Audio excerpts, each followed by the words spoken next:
the most, and what song is a constant rotation on your iPhone? Band influenced me, Hi Shannon, was Ramones because they were relentless, they never changed, they never stopped, and they always played. And so that was a big influence on me.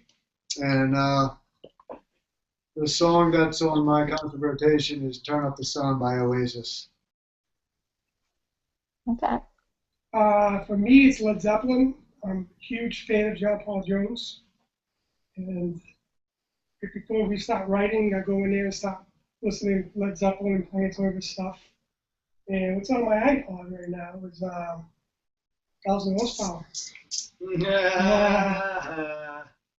I like Black Sabbath.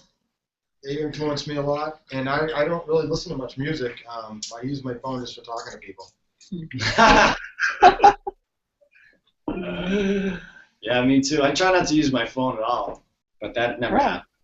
And mine, I think my biggest influences from when I was a kid was probably Aerosmith and Rush, because Aerosmith from Boston, and they were just super cool to me, and Rush because being a drummer when I was younger, he was just, you know, an anomaly for me, and like I just wanted to.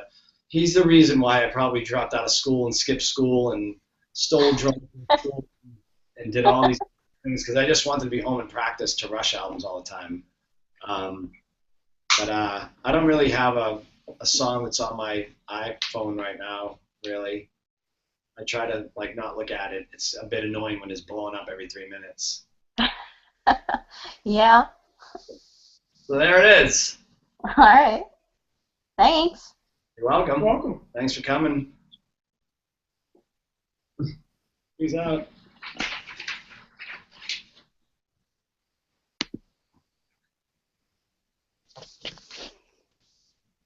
Who's next?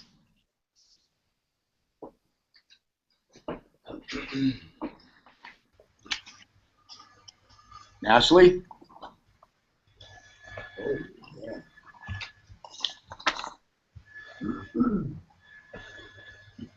Andrew, why don't you ask your question next? All right. Hey, guys. Oh, hi. Hello. What has been your favorite live audience to perform in front of? In what city? Any city.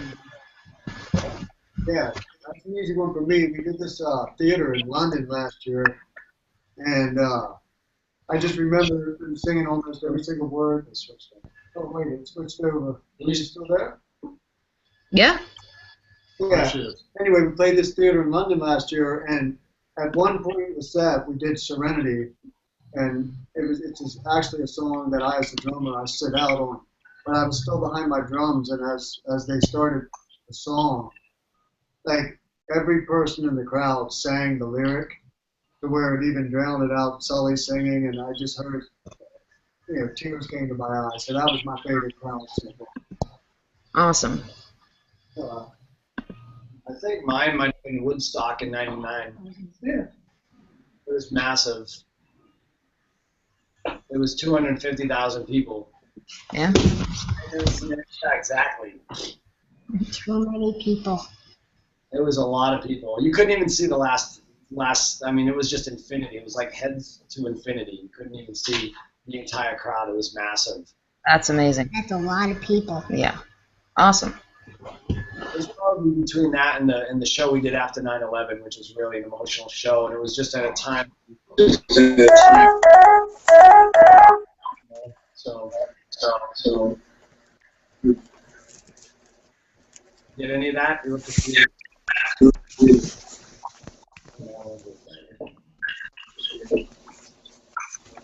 Hang on one second. We're having some problems here. Who's changing it?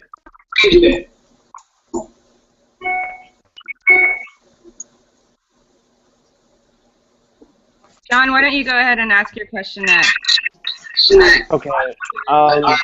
When you were in the studio recording your upcoming album, 1,000 Horsepower,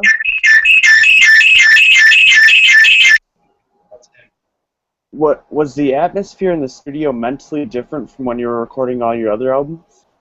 I don't think so. I mean, with the exception that we were pretty relaxed here because we're in our home. It's always work when we get in the studio.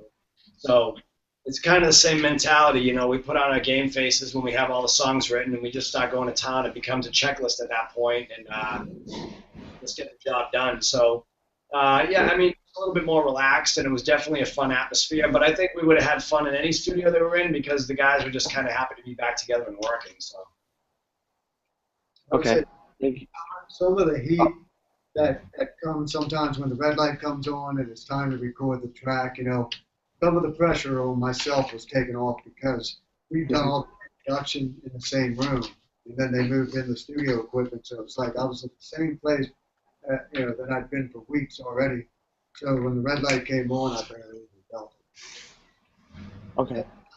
I felt like it was the same as any other record that we've done. It was the same process. We write the songs and record them, and we all work together. And Sully guides us and leads us to it. It's really the same thing. Yeah, we've been doing the same process as the Faceless record. We all get together, write it for 3 months, and then record it another 3 months. We thought that was the best way to do it, and ever since then, that's how we always do it. Like on Godsmack tour and on the Oracle, we were in California, rented out a rehearsal space. This was cool because we built it. It's our studio. It's relaxing. We don't have to worry about paying $500 a day or whatever it is to rehearse and write. So it was really relaxed on this. Said we paid $60,000. One time. Thank you so much, guys. You're welcome. You're welcome.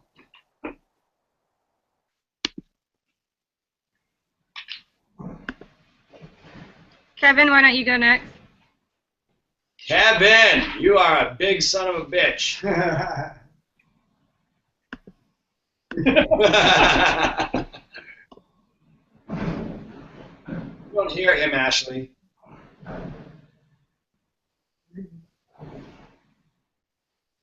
We don't have audio on Kevin. Yeah. Okay, how about we'll go with Rhonda next. Rhonda, why don't you go next? Chanel West Coast in the house. Very glitchy. We're not hearing her either.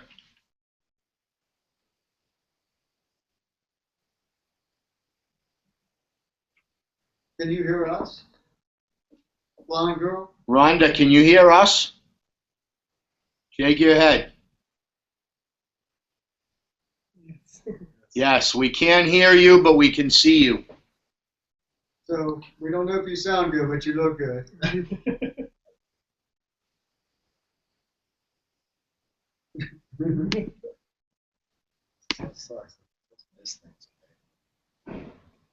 Not getting anything, huh? No, we're not. We're hearing you. We're not hearing her or Kevin. Make sure she has her unmuted thing. I think Ashley can. Do you have her muted? Her mic says it's muted. Yeah, unless they're muting themselves, I don't have them muted. Well, that would be red if that was the case. We can't hear you, honey. But we have a little muted mic symbol on the bottom of your name, which means something's muted. Make sure your microphone's not muted. It's all the way up. There you go. We got you now. There you go. We're glitchy. Very glitchy. We got you now. What's the question? Hey. Hi.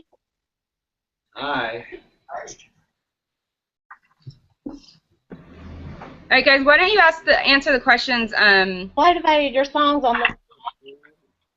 What motivated? Hey, I can see you all now. Yay! And we can hear you. Good. What motivated your all songs on the new album? Where are you from? I'm originally from West Virginia, but I live in North Carolina. Holy I'm from West Virginia. Yeah, but I was a flight attendant out of Boston. Yeah, but okay, you're not from Boston though. Where are you from No, now? I know. I was a flight attendant out of Boston, Where are you living right now? North Carolina. I knew it. I know that accent, man. I lived there for 5 years.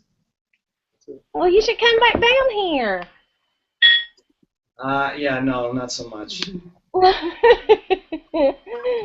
Yes, Rhonda? Yep, I can see you. So give us your question again. What motivated your songs on the new album? What motivated our new songs on the new album? New songs. Music we've worked on and just come up with it. There was a bunch of different motivations. If you mean more like what inspired the actual songs and the lyrical content and stuff like that. Yeah. Yeah. There's always several different categories that will motivate me to write lyrics, and they're usually based on kind of real life events, whether they're past or present. I usually try to draw influences off anything that's created emotion for me, whether it's good or bad. So, the first song obviously is about the history of the band, and there's quite a history there, so we felt it was a good time to actually write a song based on, the journey the band has had so far. But, there's several different songs throughout the whole record that are just about, different experiences in life and just, different things that I draw off of to, that have somehow affected me emotionally, Right. A lot of times it's about, an ex-girlfriend and stuff like that because they're such miserable bitches. Oh, are they now? The southern ones are good. Oh, good. I'm glad you think so. You see what's behind me? Whose drum set is that? That's my husband. Play 'em. I can't. I need you all to teach me. Well, it was nice meeting you, Rhonda. Thanks for hanging out. Sorry about the technical difficulties. See you on tour. Kevin, do we have you now? I can see right up his nose. Kevin, you with us? He bailed. All right, guys. Left us nothing more. How about there's a question from Jim Knowles for Sully and Tony on what are your favorite guitar tunings? What? Who's this for? Me and you. No, but who's the question from? For Sully and Tony.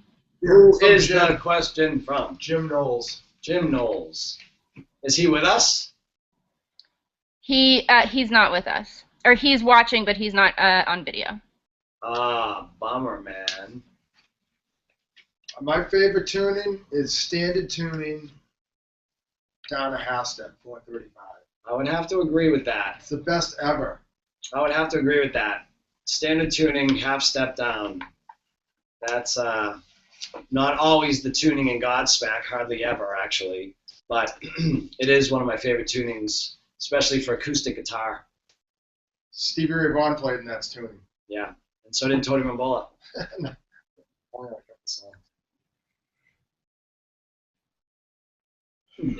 All right, and then the next question is from a guy named Tony, and he asks, "Are you guys really inspired for the new album, or is it more like pure business now?" Oh, say that again. Are we what? Are we still inspired, or is it just kind of really inspired? You with the chart. My answer is always, they don't call it the music business for nothing. It's always been a business. But, the passion is what makes us write music. And, obviously you can't, if you want to do anything in life, you're going to be a construction worker. Well, you got to get paid to do it, or else you can't do that for a living.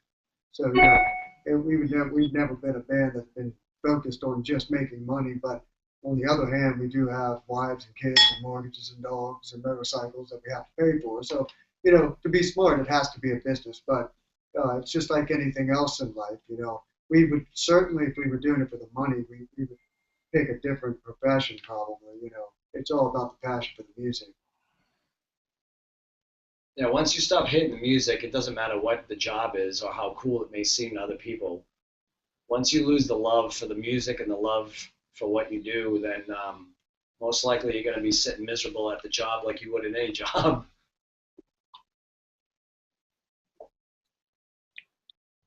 All right, guys. Let's go with one more question, and then we'll wrap it up. Well, we still have two people here standing by on our video screen. What's up with them? You going to put them No, on? you already talked to them. They're just watching you. Okay, just watch this. Yeah, you talked to these Oh, three. okay. Never mind. Let's try Kevin one more time. Kevin, can you? Do we have you now? There's Kevin. We can see up his nostrils. I don't know what Kevin is doing. Bad internet connection. Yeah. Well, let's go ahead and answer his question. What gives you guys the energy to keep on rocking and remaining his favorite band? Whiskey. And cocaine. Yeah, Budweiser. Tequila. Whiskey and cocaine. We'll see. There's little kids out there. You mean kitty cat. He's cat. He's a cat Kitty guy. cat. Kitty cats. I'm a dog person, but Shannon likes pussy cats. All right, guys. Let's do one more, and then we'll wrap it up. Heather Johnson asks, what do you feel are the main strengths of the new album? Well, we think the main strength is that we tried to do, we feel we've done something different without changing our sound so much that will alienate our real fan base. You know, because we don't want to keep making the same record over and over and over, but yet, you know, we have a way of making music that we all love, obviously, and wear our influences on our sleeves. So this time I think we've injected some new energy and a new kind of vibe to the band without changing so much that we don't sound like Godsmack. All right, thanks, guys, and thanks for all the fans who asked questions, and that'll wrap it up. Okay. Tony never talks and tries to get a word in. I think I can smash him anyways.